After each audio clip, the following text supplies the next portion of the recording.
Hi and welcome to my channel. My name is Carol and today we will play with the homemade jelly plate. This is some of the prints that I was able to make with my homemade jelly print. And therefore, if you want to know how I did it, keep watching.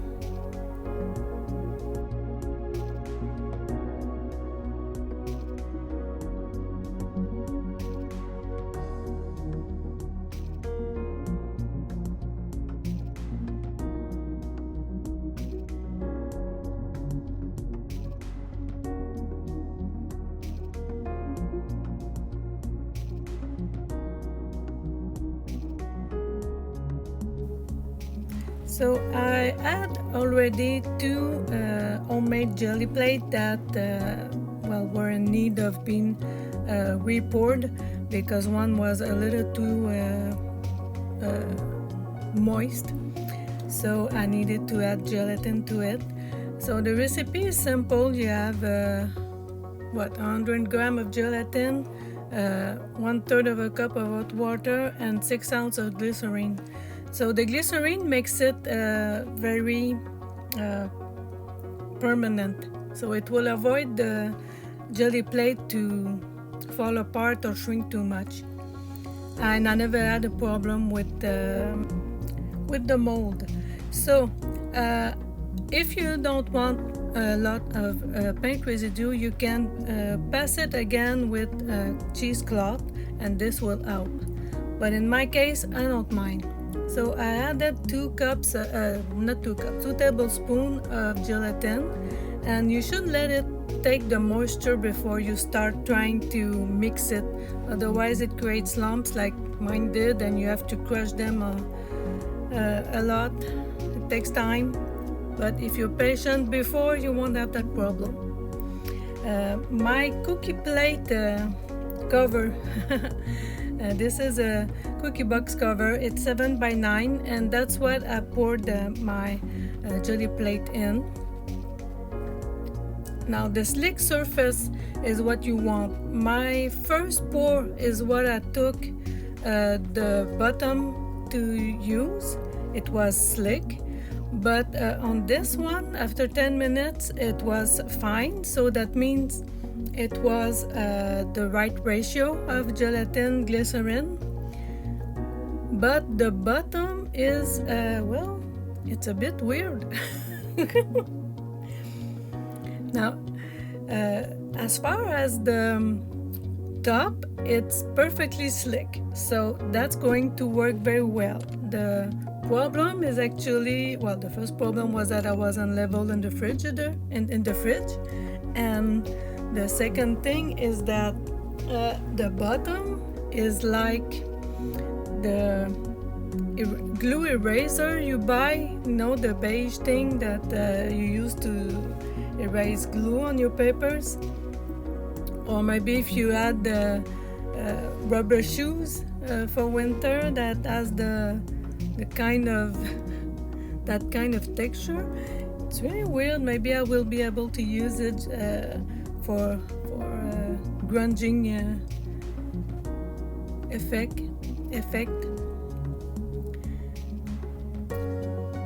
So now that it's done, you can just place it on a surface where it won't be moving.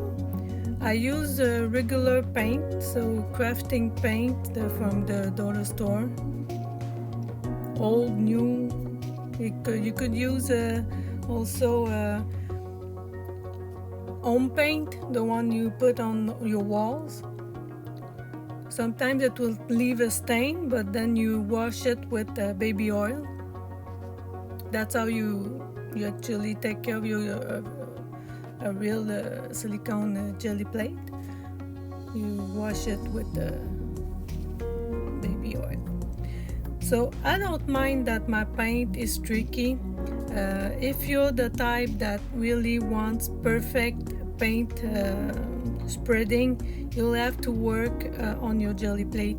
Just maybe add more paint or less. You always keep papers on the side exactly for that purpose. So if you have too much paint, you can roll it on the side. it makes background paper too. I don't mind, I like the texture, that's why I like the jelly plate.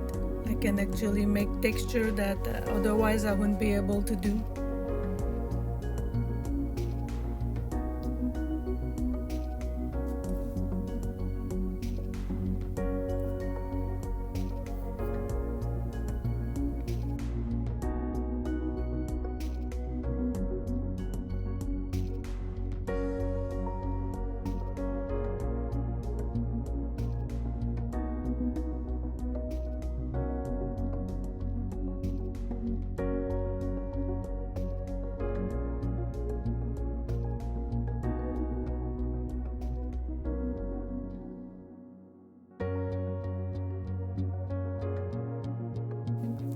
And you shouldn't be afraid to actually mix colors together. What usually looks like a mistake with jelly printing actually ends up being a very good effect. It's how the magic happens with the jelly plate. Right now this just looks like there's a blob of white paint, and really it will look much better. So that stencil is the one I will be using for the entire session.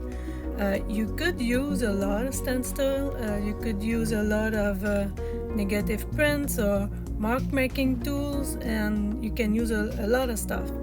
But for this demonstration, I'm using only this stencil. And if you're using lots of tools, my recommendation would be to have a bucket of water with a bit of warm water and soap, so you could wash your stuff with, of course, paper towels on the side, so you could wash them and let them dry. Otherwise, you'll have very thick stencils with lots of paint. So this looks amazing now, even though the green and the white spots didn't look much like anything before.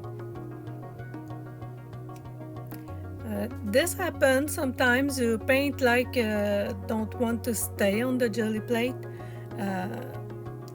I personally don't mind. You just add more and you keep whirling until you have the desired effect. Like I said, my jelly plate, I like to use it for texture. Something you usually can't have if you just use regular painting tools.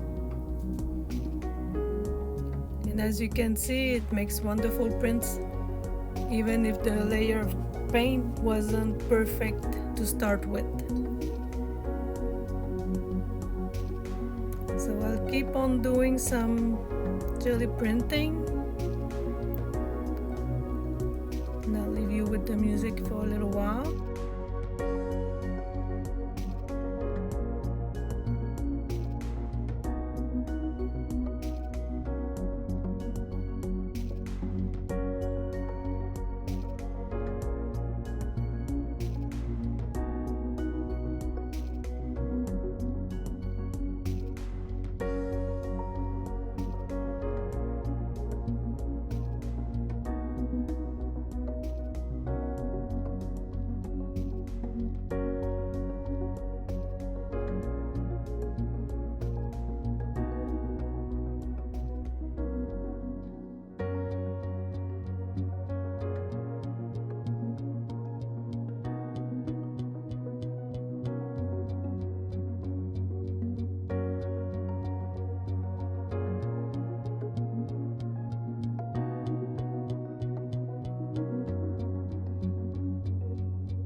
So what's fun with the Gelli printing is also that you're not confined with just copy paper or artist paper.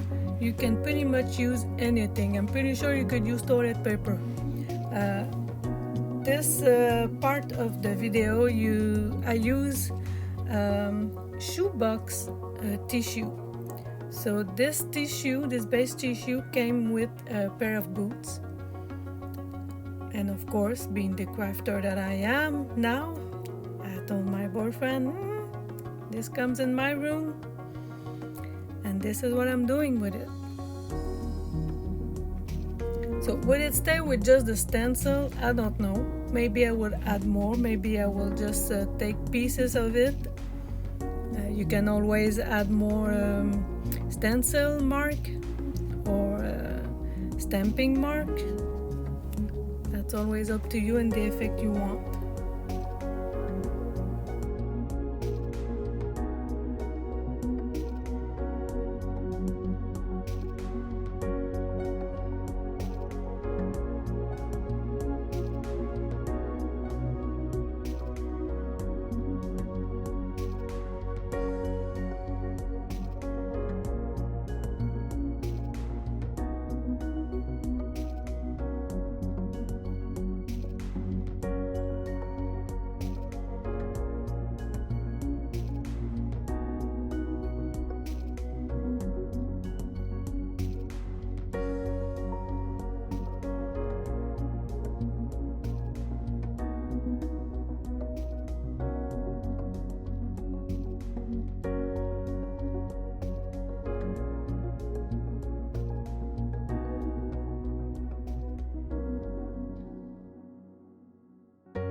I'm also using cardboard.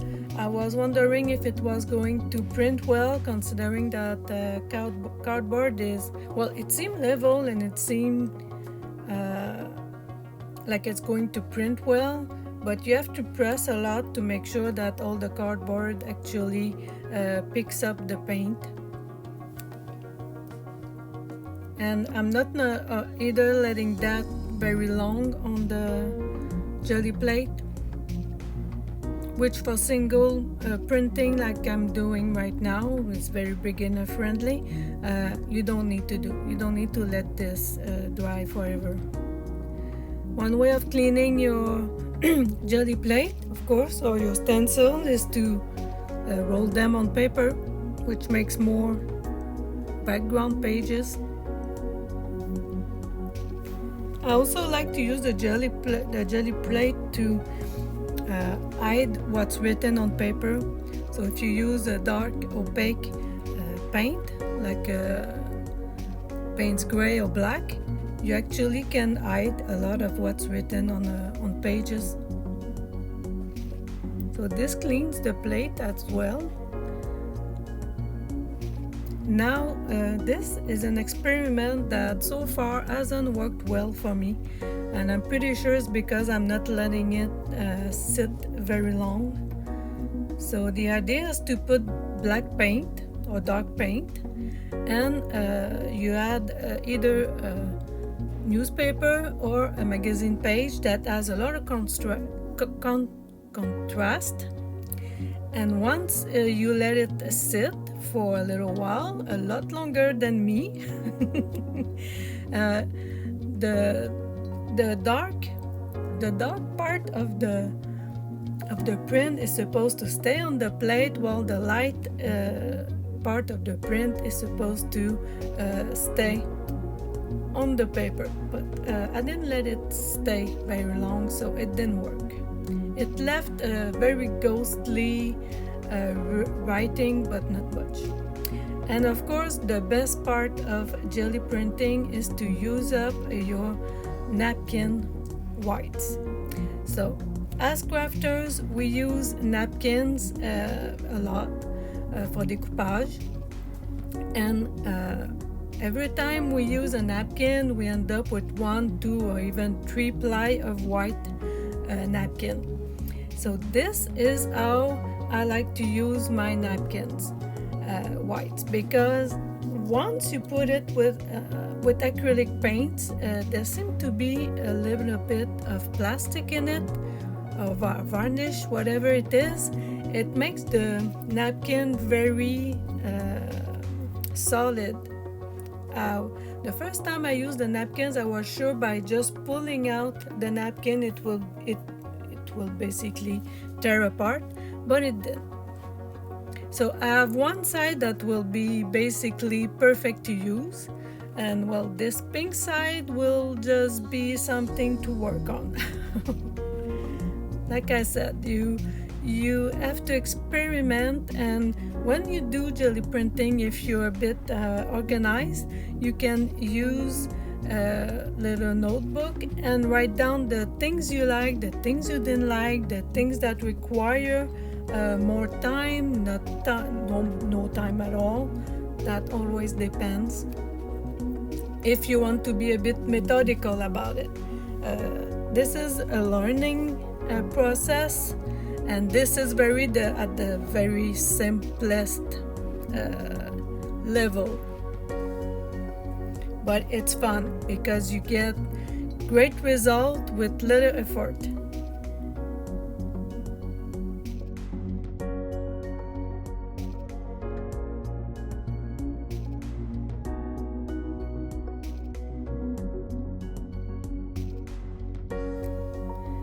Now this fabric I used in the Traveler's Notebook cover. It's the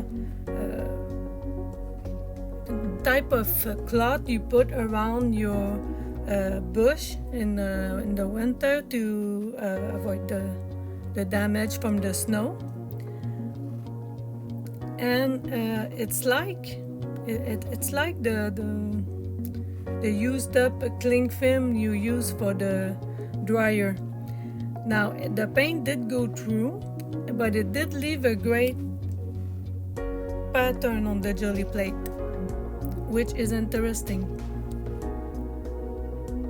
Now I will try to put the stencil on it, which I believe it would be better if I just took out this part with a napkin and used the rest that stayed on the plate for the cloth. But I don't know, I'll have to try it again.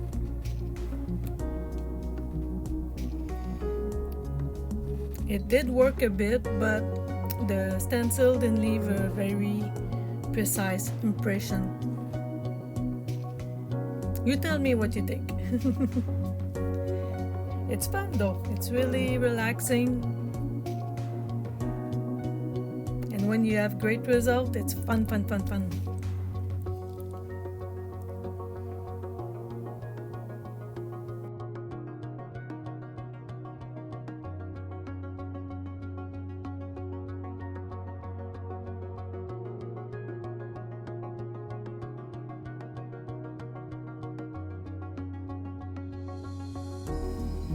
Now we're getting at the end of the video. This is a recap of what we did. I hope you enjoyed this video, and if you find it value to you, I would will be happy if you subscribed, left me a comment or an emoji, and I will be happy to see you in the next video. As you can probably hear, I'm not English is not my first tongue, and it might be funny for you, but it's fun. And I will make all my videos in English too, so you'll be able to follow up with the video playlist that will be called in English, please. So hope you can join me in my next adventures, and I will see you soon next time. Bye.